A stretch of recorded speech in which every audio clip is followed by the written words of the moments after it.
extend you a warm welcome to tonight's lecture. We're really pleased to have you here for this annual Schemmel Endowed Lecture in Theology. As a Catholic institution, Clarke University values opportunities to promote dialogue. Through genuine dialogue, we explore how faith and reason complement each other. We try to host conversations within our own Catholic tradition, with other faith traditions, with science, with culture, and with politics. This public lecture series is one way that Clarke does this. The Schemmel Theology Lecture was established by a generous gift from Clarke alumna Rachel Schemmel. There's information about Rachel in your program. She's a native of Farley, Iowa, and a Clarke graduate. Since her retirement, she's still living in Michigan, so she's not able to be with us tonight. But Rachel had a successful career as a professor of food science and nutrition at Michigan State University. So even though she couldn't be with us tonight, we still want to say thank you, Rachel. We look forward to tonight's speaker, John Gehring. Much thanks is also due to Clarke Professor of Religious Studies, Bill Gregory, himself a student of the writings of Pope Francis, for his role in inviting Mr. Gehring and in organizing this event. So I invite now Dr. Gregory to the podium to introduce and welcome our speaker.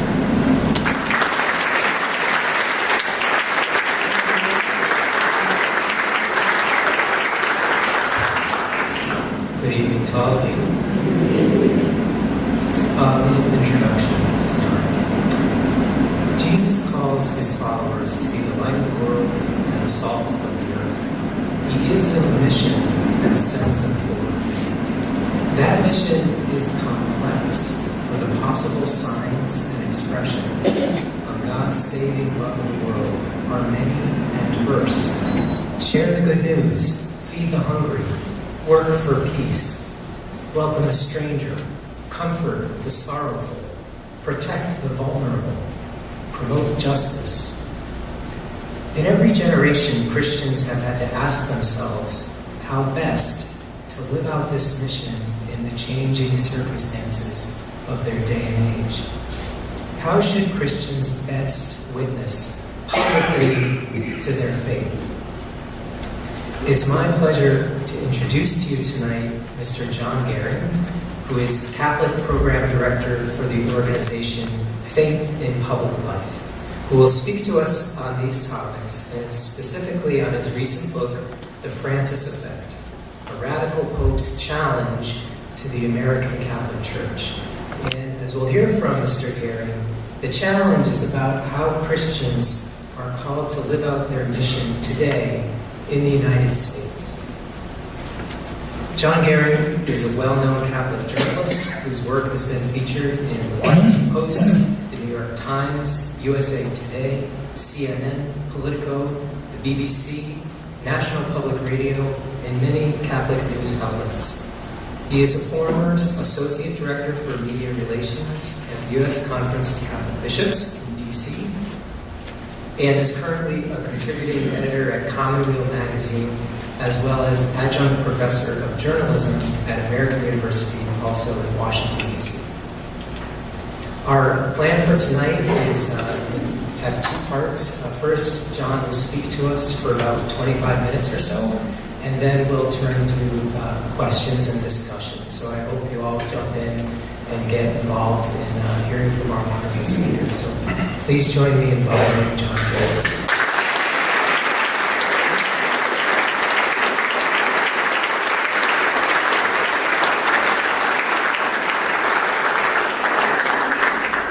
Thank you, Bill, for those very kind words and introduction, and good evening, everybody. Good.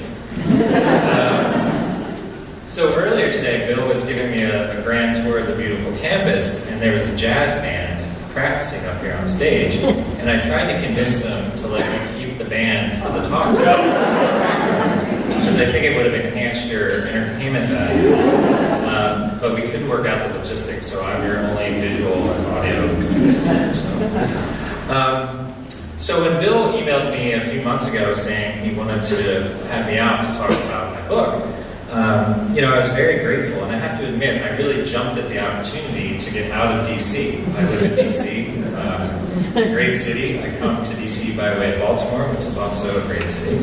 But as you might imagine, DC is a cauldron of politics right now. And when I walk my 3-year-old son home from school, President Trump's motorcade will zoom by almost every day, and it's really not good for my mental health.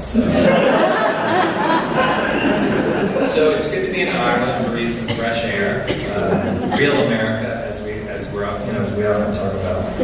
I've never been to Dubuque. I did a little quick research before I came here, and 2 of my favorite things in life are candy and Catholic nuns, not necessarily in that order. I was educated by Catholic nuns, so I've got to get the order right. So I've got to check out the famous caramels at the Abbey that I've heard so much about. It's also great to be at a university, especially a small college. I went to a very small college in Emmitsburg, Maryland, Mount St. Mary's. Some of you may have heard of it. There's a great Marian shrine there if you're ever in that area. And I remember as a college student both loving and hating the idea of a small campus, depending on the day, right? Because sometimes you want a little anonymity in your life. You can't really get that on a campus of 1,200 people or 900 people. But in general, I'm a big fan of small colleges, so thank you for inviting me so graciously into your community. And I have to say, I love this description of Clarke University on Twitter. I'm a little addicted to Twitter. I'll try not to check it during my talk. We're Clarke University, but you can call us Clarke because everyone is on a first-name basis here. Whoever wrote that is very, very good. So before I start, I have a confession to make. And you all seem like very nice people who will grant me absolution, and I think this is more of a venial sin, not a moral sin. But I am not a theologian. I won't tell anyone if you don't. So this is the Clarke University Schemmel Lecture in Theology. Some of my best friends are theologians, but I am a writer, journalist, and analyst with a particular interest in religion and politics. The 2 things you're not supposed to talk about at Thanksgiving, but usually end up talking about anyway. Now, Pope Francis has some really good advice for priests who give homilies. I am not a priest. He says, keep your homilies short and don't be boring. Those are his words. So I will try to follow in that spirit, even though I'm not giving you a homily. So I'd like to frame my remarks tonight around 3 sections.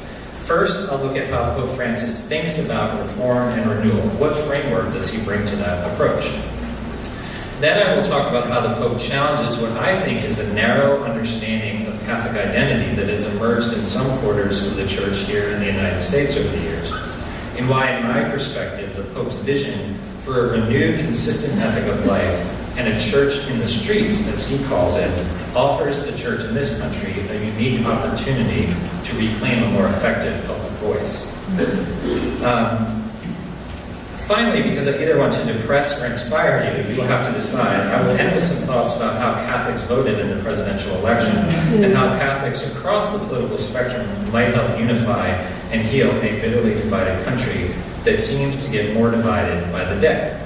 So hopefully that sounds good to you. Your money back if you didn't sign up for that. The good news is the talk is free, so if I let you down, I didn't shake you down.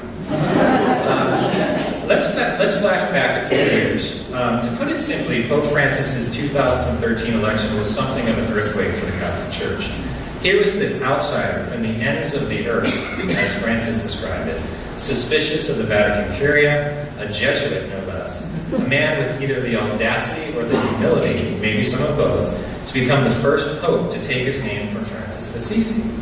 Wearing those scruffy black shoes, wielding a wicked sense of humor, living in that simple apartment instead of the apostolic palace, taking Holy Thursday services to a youth prison where he washed the feet of Muslim women, Pope Francis captured the world's attention. The church establishment and the guardians of clericalism, comfortable in change-averse, weren't quite sure what to do with this man.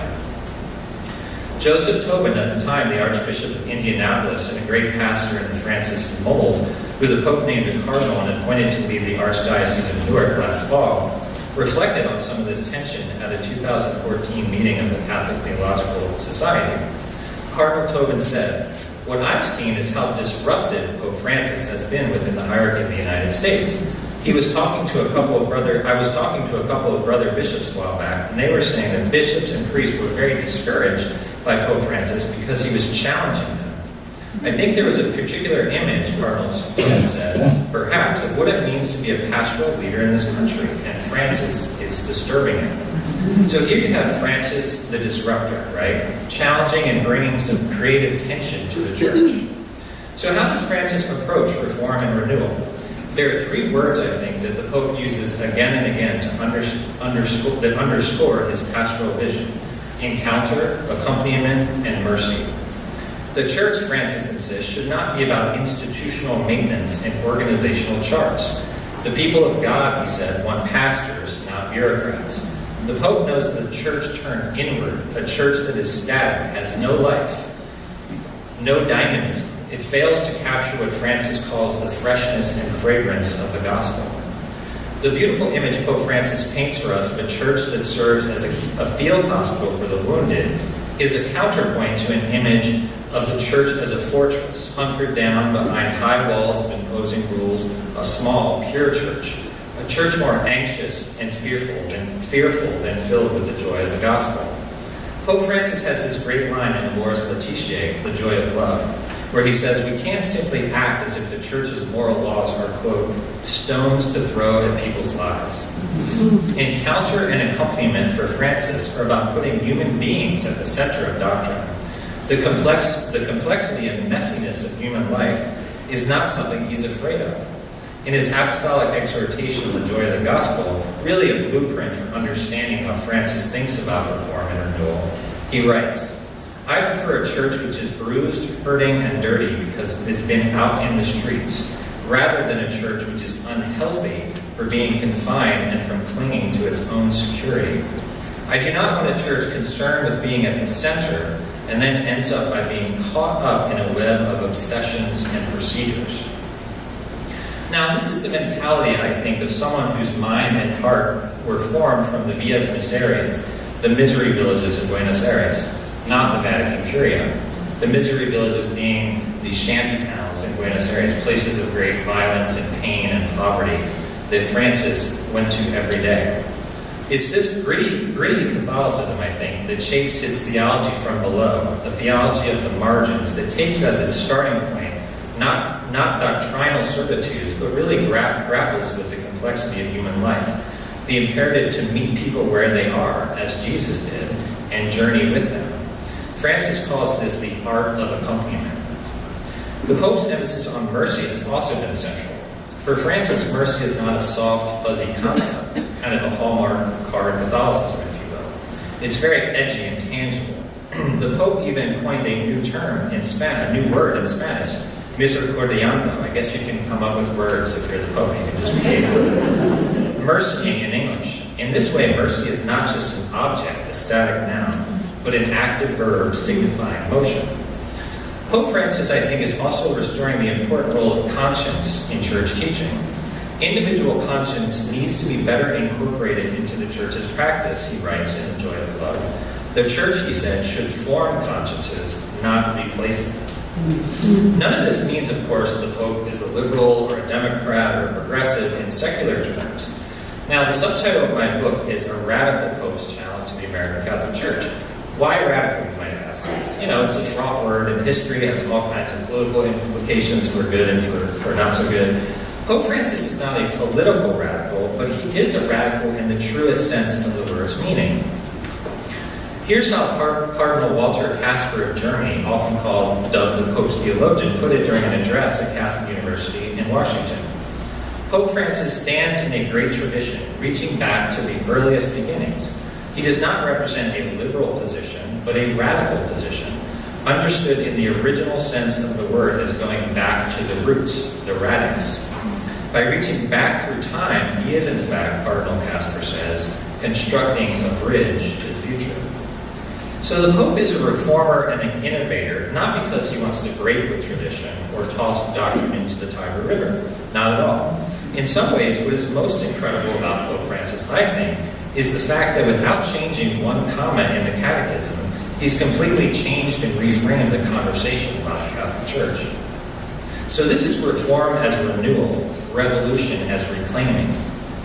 I like to think, I don't know about you, but I like to think of Pope Francis as a bit of a spiritual troublemaker, a holy disturber of the peace who wants to wake up church leaders.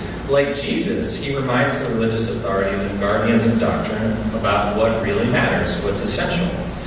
True defenders of doctrine, the Pope has told bishops, are not those who uphold its letter, but its spirit. Not ideas, but people. Not formula, but the gratuitousness of God's love and forgiveness.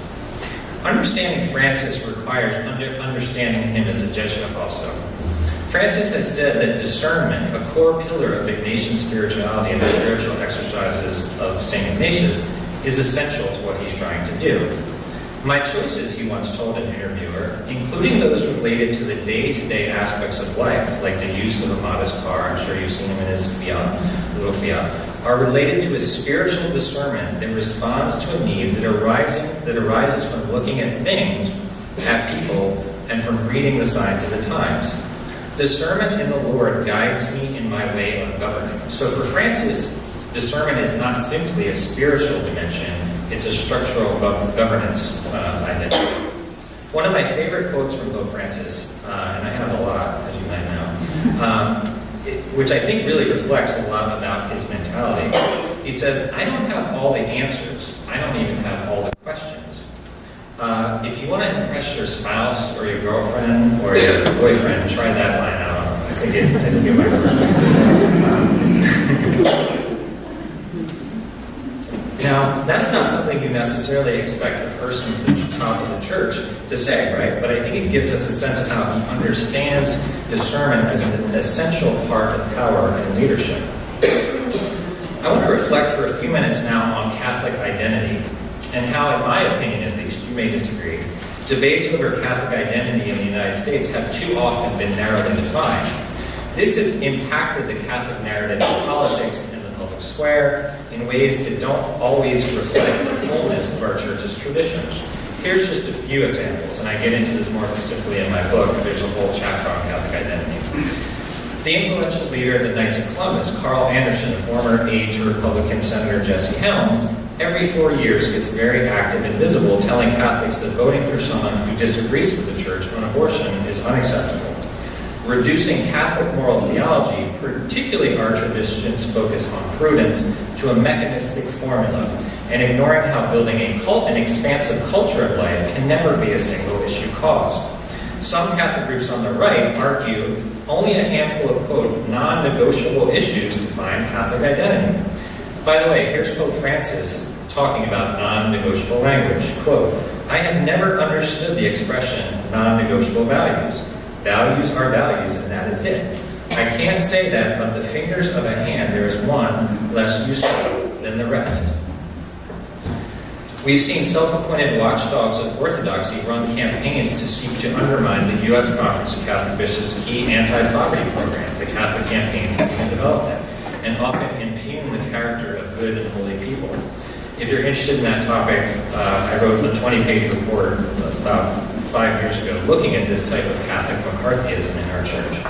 Just last week, many of you may have seen Father James Martin, the popular author and Jesuit priest, had his invitation to speak at the seminary at Catholic University in D.C. rescinded after a very ugly campaign against him from a group called Church Militant, which went after the priest for a new book he wrote that maybe some of you have read or are reading, called Building a Bridge: How the Catholic Church and the LGBT community can enter into a relationship of respect, compassion, and sensitivity.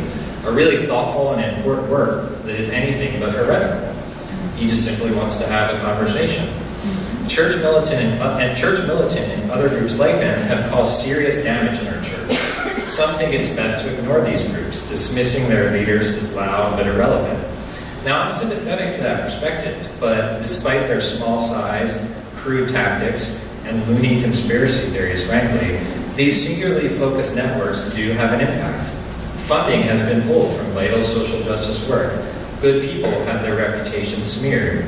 Ignoring all of this damage is a form of legitimizing what should never be legitimized. Pope Francis, of course, opposes abortion strongly and defends the Church's teachings on marriage.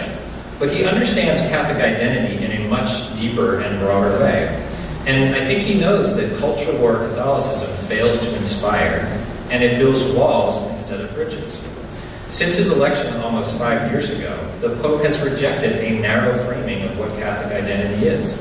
You might remember his first major interview with the Jesuit priest. He dropped this bombshell, and I don't think I would have ever expected a Pope to say this. I'm sure you wouldn't have. We cannot insist only on issues related to abortion, gay marriage, and the use of contraceptive methods, he said.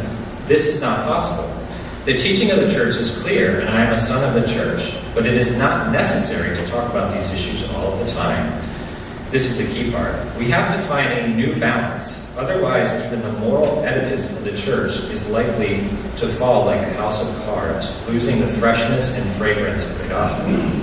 Now, don't you wish Pope Francis could just be a little more clear, a little more candid and honest? I think as part of this broader framework, the Pope is helping to revive what the late Cardinal Joseph Bernardine in Chicago called a consistent ethic of life, or a seamless garment theology, that recognizes protecting the life and dignity of the human person starts in the womb but can never end there. Emboldened by Pope Francis, several U.S. Catholic bishops, some of them appointed by the Pope, have been amplifying this same message. Cardinal Sean O'Malley of Boston, for example, who is one of the Pope's key advisors, has called immigration, quote, another pro-life issue. In a homily before the 2015 March for Life, the Cardinal emphasized that addressing poverty is part of the gospel of life. Cardinal Blaise Cupich of Chicago, who Francis appointed, describes gun violence as a pro-life issue. In a major speech to the Chicago Federation of Labor at Plumbers Union Hall in Chicago last September, the Cardinal spoke of, quote, feeding the hungry, sheltering the homeless, protecting the unborn, caring for the sick, and welcoming immigrants as part of what he called a consistent ethic of solidarity. The bishops that Pope Francis has appointed in the United States want a more expansive debate over Catholic identity in the public square and politics. Bishop Robert McAvoy, for example, of San Diego, someone church insiders consider a Francis favorite, has argued that, quote, Pope Francis's teachings on the rights of the poor have enormous implications for the culture and politics of the United States and for the church in this country.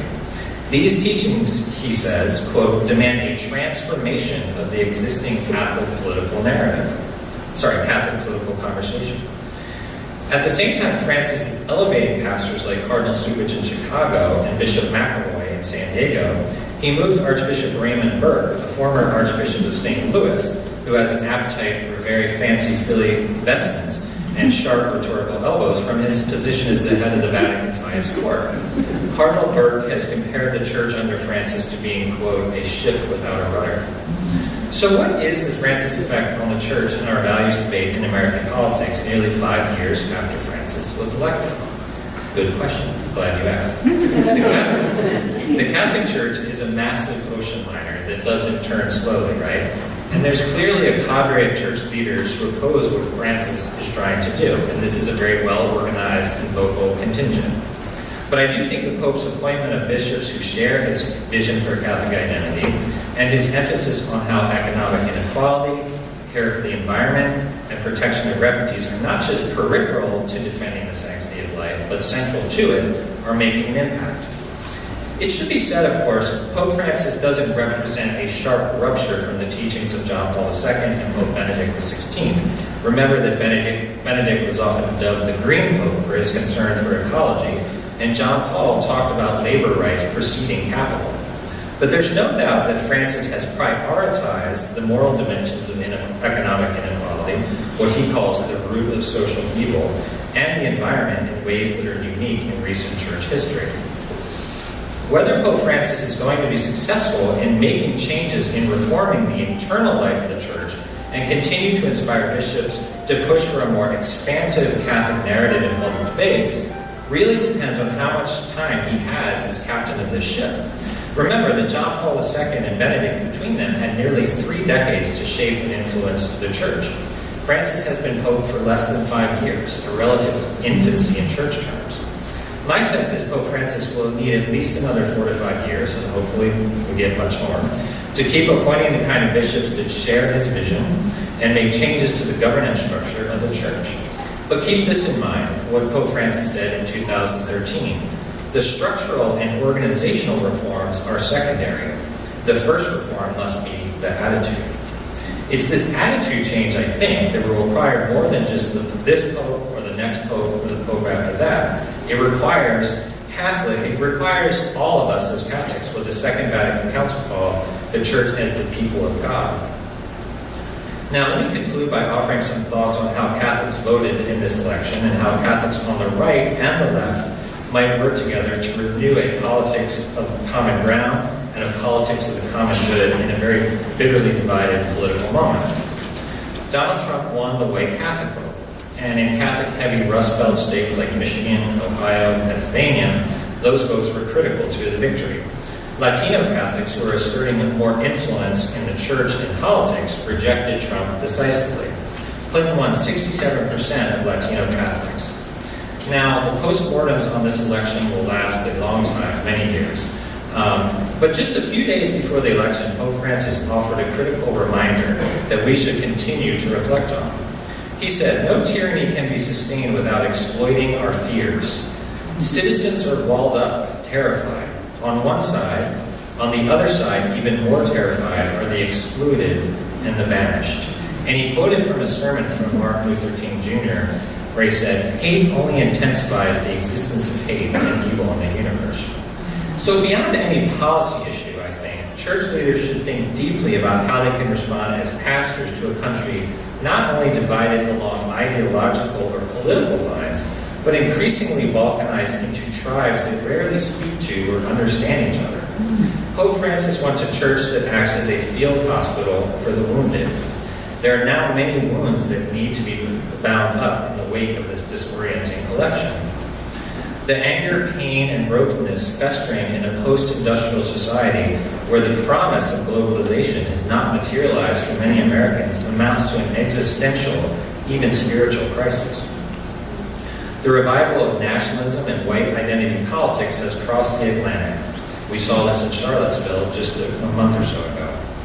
Pastors have a vital role to play in doing all they can to beat back these dark forces that once put Catholics in the crosshairs of hate and suspicion. I think we have to remember our history as Catholics in this moment.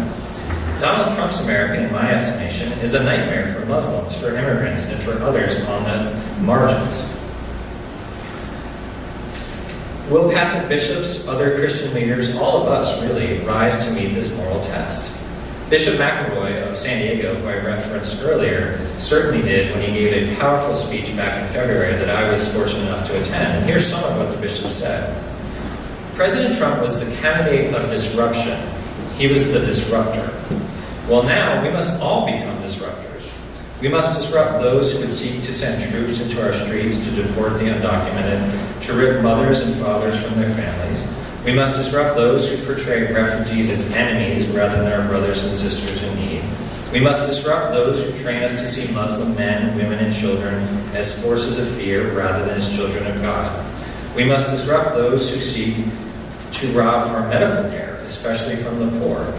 But we as people of faith, he said, as disciples of Jesus Christ, as children of Abraham, as followers of the prophet Muhammad, of people of all faiths and no faith, we cannot merely be disruptors. We also have to be rebuilders. We have to rebuild this nation so that we place at its heart the service to the dignity of the human person and assert what the flag behind us asserts is our heritage. Every man, woman, and child is equal in this nation and called to be equal. So given the profound divisions, both inside and outside of our church in American politics, it's sometimes easy to despair. I certainly despair. The Catholic Church, I think, is diminished by the toxic rhetoric and tribalism that often define the dysfunctional culture of our secular politics. I think we risk becoming a church of MSNBC Catholics and Fox News Catholics who reinforce our own narratives and tune out discomforting ideas. There's a temptation, I think, of Catholics on both the right and the left to look to Pope Francis to confirm our own views rather than to be challenged by them, and I stand as guilty of that as anyone. I think there is a unique opportunity for Catholics across the political spectrum to play a key role in finding common ground. The Catholic tradition, which rejects either or false choices and insists on rights and responsibilities, I think provides a helpful framework for Catholic Democrats and Republicans who want to move forward in a better spirit. So let's work to respect religious liberty and the human rights of gays and lesbians. Let's work to build a culture of life and support families by passing paid parental leave policies, paid sick days, an increase in the minimum wage, and end pregnancy discrimination in the workplace, an issue that my organization has worked on in Ohio in ways that bring together pro-choice and pro-life leaders. It's shameful that the United States is one of only a few countries that still fails to provide paid maternity leave to everybody. Our lack of robust family policy is an issue that should motivate Catholics to work together across ideological divides. I think if we can lower the rhetorical temperature and focus on what unites us rather than what divides us, Catholics can be at the leading edge of a more hopeful, less rancorous, and more effective political culture. Pope Francis, I think, has given the Church and our world a tremendous gift. Like all great spiritual masters, he reminds us of the essence of things in ways both simple and profound. Loving God and loving our neighbor are inseparable. A good Catholic, he says, meddles in politics. So in our meddling in the days and months ahead, let's follow Pope Francis to the peripheries, challenge ourselves, leave our comfortable places, take some risks. Building a politics of mercy and a politics of common good won't be easy, but walking this hard road of hope and faith is our task now. Thank you.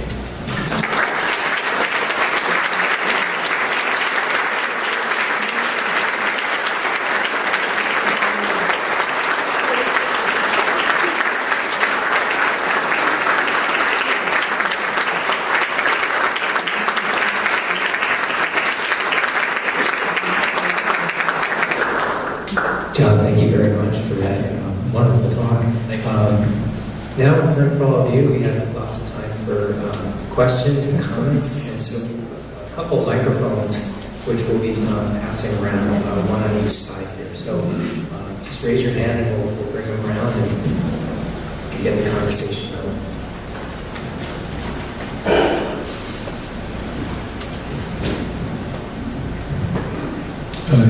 I'm Morris Riley, a member of St. John the Martyr Parish in Duke.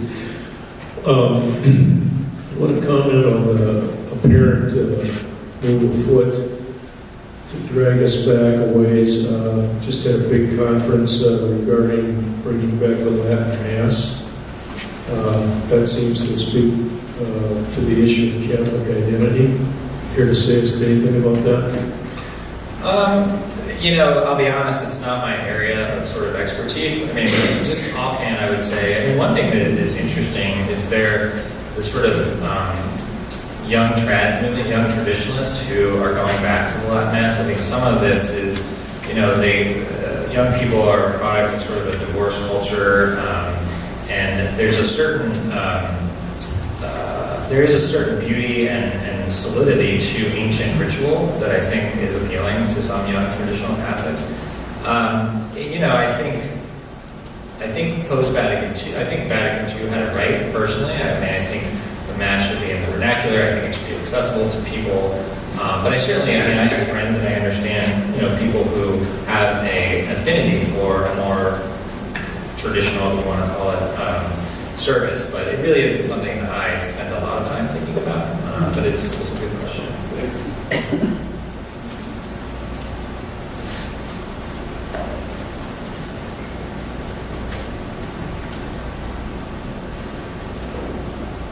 Since you live in Washington, D.C., my question, and this is a concern I have, and it's a moral issue, what are you hearing on the federal budget that's going to be proposed by President Trump in Congress? And is this something that we should be concerned about? Is this where we need to be disruptors, like you said? I think the short answer would be yes, you should be concerned. And you should be active on it. This has been an issue that the U.S. Congress of Catholic Bishops has been really good on over the years. There was the Ryan budget before he became Speaker that really took an axe to social services that affect the poor and most vulnerable. And look, I don't think this should inevitably is going to play out as a political issue, but I think as people of faith, as Catholics, the budget is a moral document, right? It reflects our priorities as people. And I think that the more we can do to raise our voice that, poor people don't have a seat in the tables of power in Washington, right? And I think some of the great work of Catholic sisters and Catholic priests and lay Catholics all over this country who are working with the most marginalized every day, and these budget cuts are going to affect. I mean, think also about Catholic Charities USA. I mean, a significant part of their budget does come from the federal budget, right? And we all know the great work that Catholic Charities does. So, yes, it is a concern. And I think the more we can speak out as people of faith, or no faith, but of values, that is going to be critical.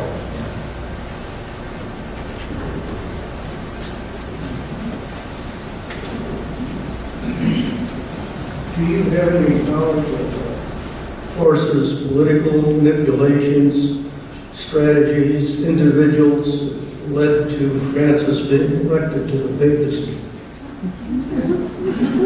I do, but I can't tell you. No, I mean, look, there's all kinds of sort of insider gossip that gets out. One thing that I think was interesting was, we were talking a little bit before the lecture here about this. So there's something called general congregations before the conclave, where cardinals can get up and talk about what the church needs in a pope in this particular moment, right? And Francis Bergoglio at the time, Cardinal Bergoglio, gets up and he, 2 minutes, he's going to talk about and he's got his little notes scribbled, and he talked about the need for the church. I won't do justice to his beautiful language, you can read it, but he talks about a church that has to get out of itself, and a church that needs to be at the margins. And an internal church he talked about is growing sick, and it's really beautiful. I'd encourage you can find it in some news stories. Apparently that 2-minute speech really sort of just impacted cardinals so much that was what some point to as why he was elected. In terms of the political machinations and what goes on inside, I don't have a ton of insights into that, and I think there's a lot of gossip that kind of swirls around those meetings, but I don't have any good juicy detail I can share.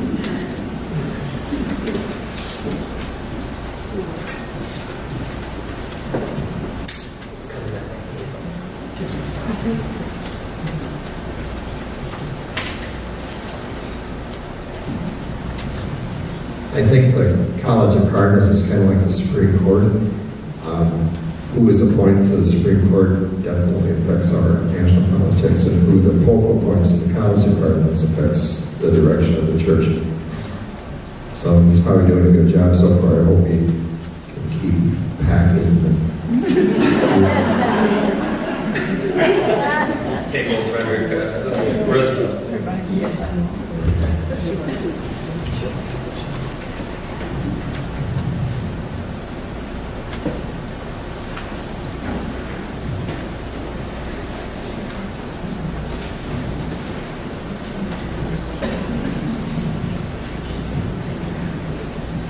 John, I want to pick up a little bit on the challenge that you offered us as Catholics at the end about finding places for dialogue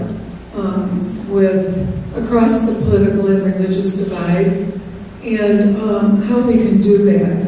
And one of the reasons I'm picking up on this is that I'm hearing this more and more as a call for an action without which some of these other things cannot take place. So my question to you is, have you seen places where this has been done successfully, and could you talk a little bit more about that? Sure. Yes, I mean, I think Catholic universities can be one place for that as forums of dialogue and discussion and civil discourse, so I think you probably embody that here at this university.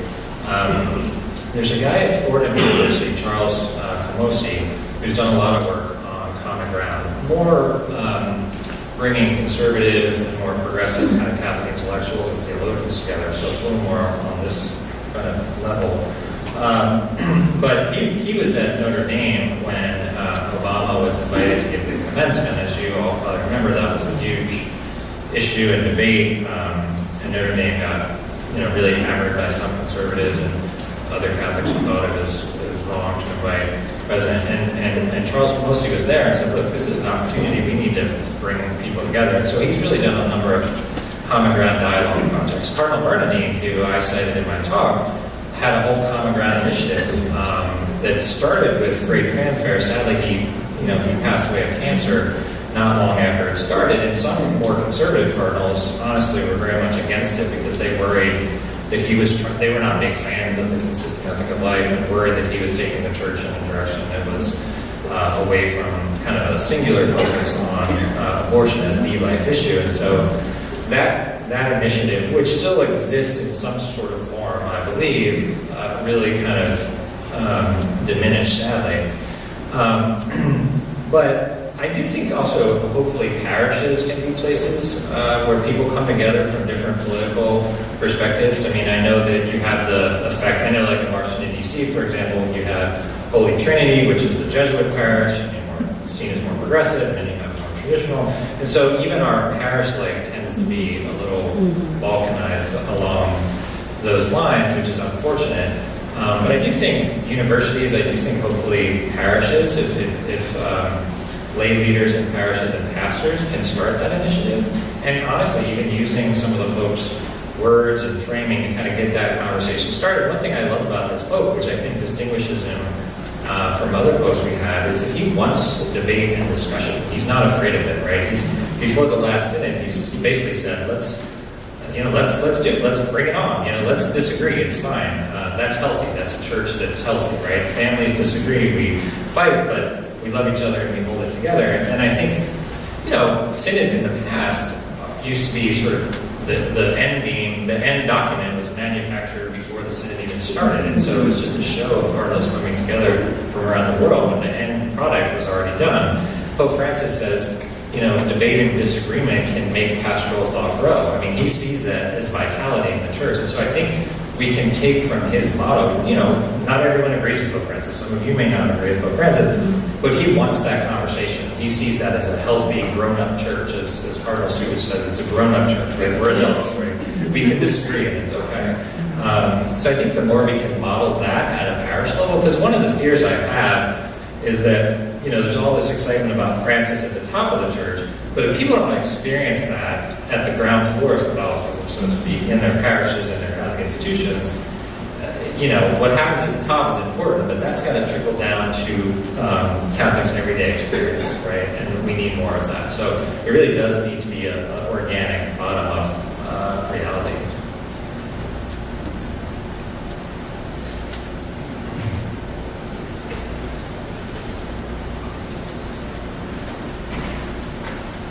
Your last comment reminded me of times at on a retreat, reading the journals of Pope John the 23rd. And in the course of reading some of those journals, it became clear that he had hit upon an idea which he thought would reach out beyond the Roman Catholic world to the world at large. And that in that reaching out, he might cause among other people of other religious orientations to see past the differences between their faith and other faiths and look more closely at what people had in common. And coming forward in my life, one of the striking things to me about the Roman Catholic Church is how long it's taken, and it's not peculiar to the Roman Catholic Church, but because of my experiences here in Duke, coming from North Carolina and spending some time in Mount Carmel, it struck me immediately upon going to Mount Carmel as an extraordinary human resource among those sisters. And that's not only a condition that holds for the Roman Catholic Church, but it's true in general in society.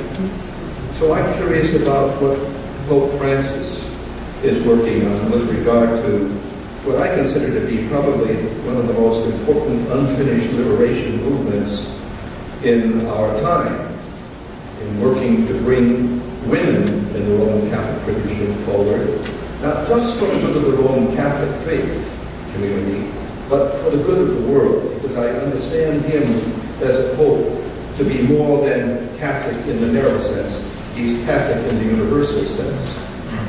Do you see anything in the workings in his operation that lead in that direction? Well, I mean, yeah, I mean, he's incredibly interfaith in the way he thinks about things.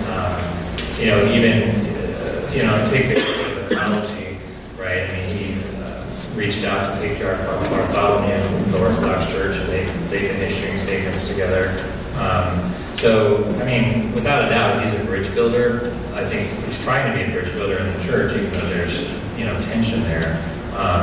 But he's a global pastor, and I think his appeal transcends even the global Catholic Church. I mean, I think people look to him as kind of the moral conscience of our time.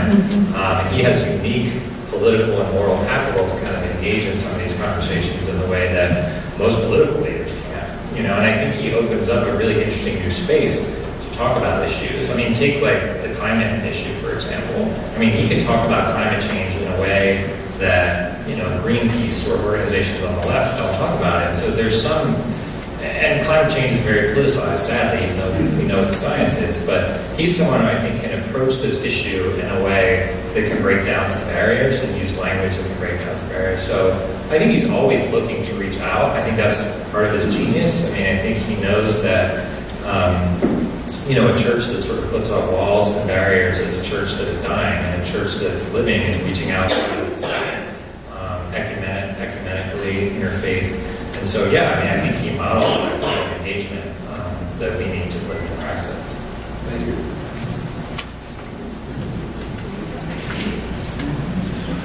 And I can't remember exactly when I heard this. It was fairly early on in Pope Francis's pontificate.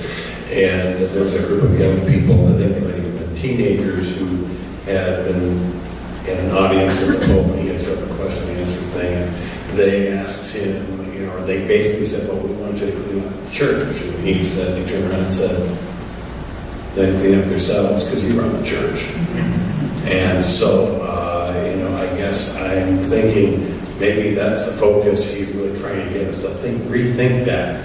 You know, the people of God thing, okay, we've got to think of ourselves as a church and not just Father so-and-so and Cardinal so-and-so and Bishop so-and-so. They're not the church.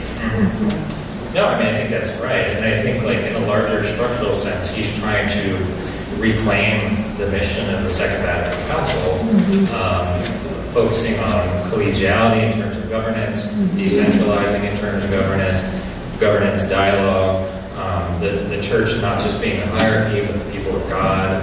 You know, Francis talks about missionary discipleship, the church needing pastors, not bureaucrats, not princes. And so I think, you know, certainly he's enlivened that Vatican II sensibility. And, you know, I'm sure many of you know, Second Vatican Council became sort of, there was a, you know, trench warfare over what that meant in the church for 30, 40 years, and we were still fighting that, you know, and in some sense we're still fighting it, but I think he's really brought new life into that model, and I think even with the, you know, to your question on the liturgy, I mean, even there, I think he's been very clear that the vernacular and local churches, you know, the Mass should be accessible, and so I think he's kind of reclaiming that Second Vatican Council identity.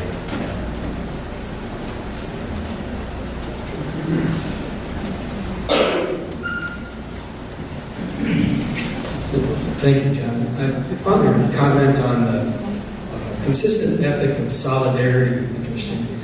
And could you describe the circumstances and when Pope Francis was talking about this, who he was talking to, and maybe broaden that? Yeah, the consistent ethic of solidarity quote was from Cardinal Subin in Chicago. I mean, it's essentially his version of the consistent ethic of life. It was in a speech that he gave at Plumbers Union Hall in Chicago to thousands of workers and union members, and essentially he was kind of framing in the same way that Bernardine did in a very famous speech at Fordham University that got national coverage, framing the life issues in a very expansive way, in an interconnected way, and that's what Cardinal Subin was doing. I mean, one thing that I love about this Pope is, you know, we have this political debate in our country that's very polarized and bifurcated, and the debate over who is or who is not pro-life tends to fall on these very partisan lines. You know, in Laudato Si, the Pope's encyclical on ecology and the environment, he says everything is connected, right? So there's no separation, right? He sees how we treat the unborn, how we treat the environment very much related. And so the consistent ethic of solidarity is similar language in a consistent ethical life, essentially. I think a lot of young people view the Catholic Church as simply a lot of rules. I certainly disagree with that. But yet, just recently, the Catholic Church has decided that you cannot give non-gluten hosts. You have to have some wheat in it. And so I was told that 1% of the Catholic Church in the United States will leave the faith because they feel like they're being abandoned on that issue.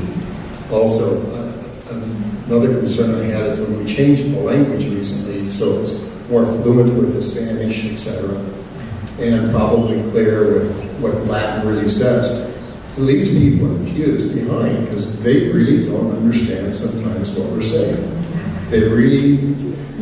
It has made it more confusing for us. So it seems to me like we're going more in the direction of rules at times and less away from the mercy and what we really need as people. Thank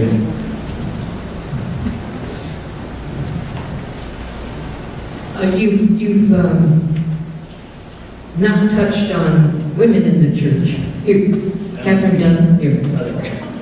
You've not touched, I don't think, on Francis's statements about women in the church. And I know you spoke earlier about on the fringes are the sisters and the priests and the lay people who are out there doing a lot of good things. And yet, women's role is limited. Can you enlighten us at all about where Francis comes from? I think I did hear a statement that he made about the ordination of women would not be a topic because John Paul II shut that down. Right. Yeah, I mean, to your question,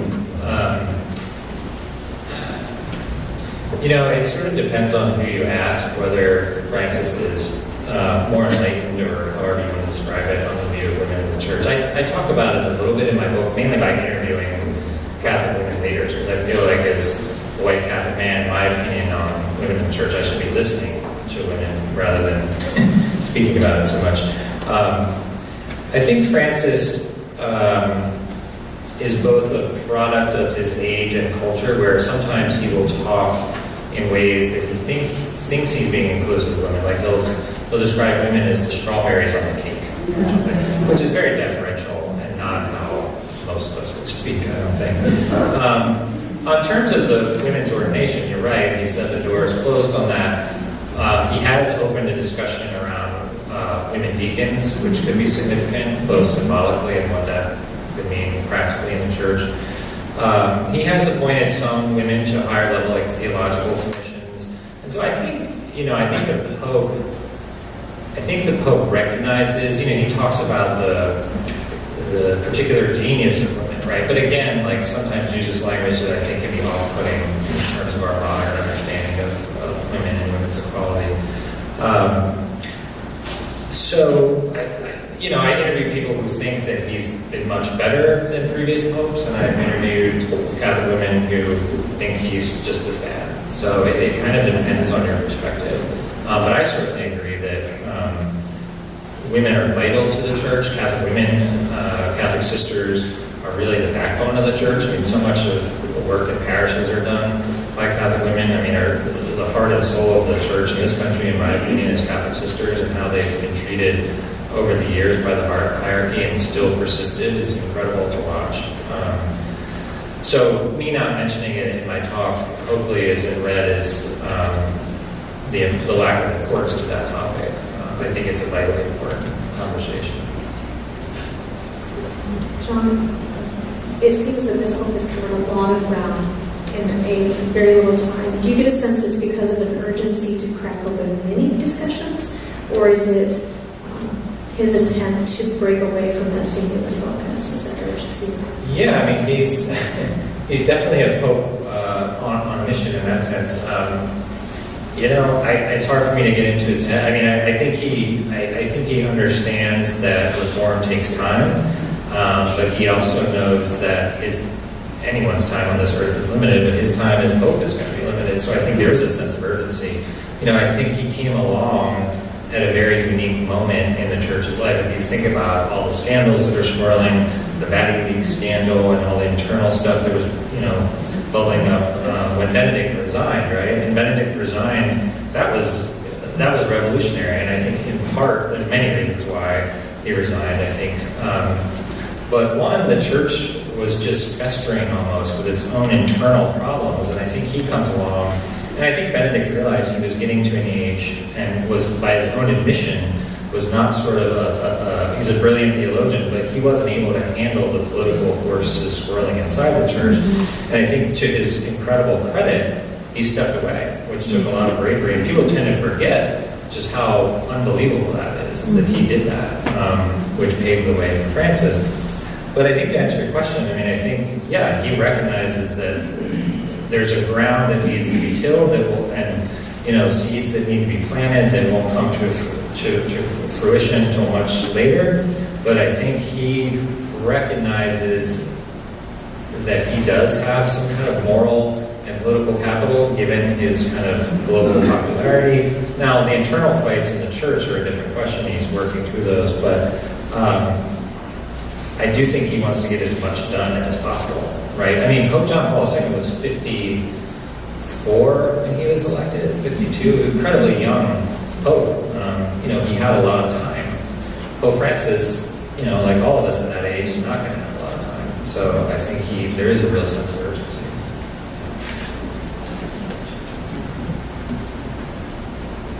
There's one more question. Or comment.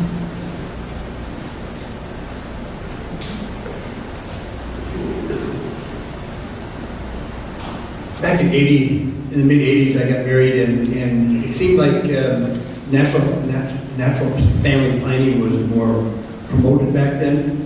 What's Pope Francis's opinion on natural family planning? Well, church teaching hasn't changed on that at all. I got married 10 years ago, and that was certainly discussed as part of the wedding retreat. I don't know what else to say about it besides that. It's not something that's been sort of up for debate or conversation. I don't know, maybe others have more enlightened views on that topic, but it's not something I've really looked into other than to answer your specific question, it's just part of church teaching. It's not something that he's really touched on. John, I have one last question. You mentioned you came from a small Catholic university. We're a small Catholic university. You touched on this a little bit, but how do you see the role of universities like Clarke addressing the problems of our times? I think just a university is a unique setting for dialogue and discussion and civil debate. And that's why, it worries me when people like James Martin, he wasn't invited, he was invited to seminary, so it's a bit different, but it worries me when we shut down those conversations when we should be having them, even if they're uncomfortable. I think part of my time in college, I miss college for many reasons, but I miss it a lot just because of the intellectual debate and ferment and sort of the creativity that, let's face it, when you're in your daily life, it's hard to have that, right? You're busy, you're raising kids. I think, a university is a very unique setting where conversations can happen, not on one side or the other. And so, also I think instilling a sense of just living the faith too. It's like our faith is not, and this is where Francis is so great too, our faith is not an abstraction or just a, dense theology. It's about how do we set the world on fire, to quote St. Ignatius, like how do we live that faith in a way that's going to make a difference in our community? And it's very daunting when we think about these huge problems in the world that maybe we can't change, inequality or racism.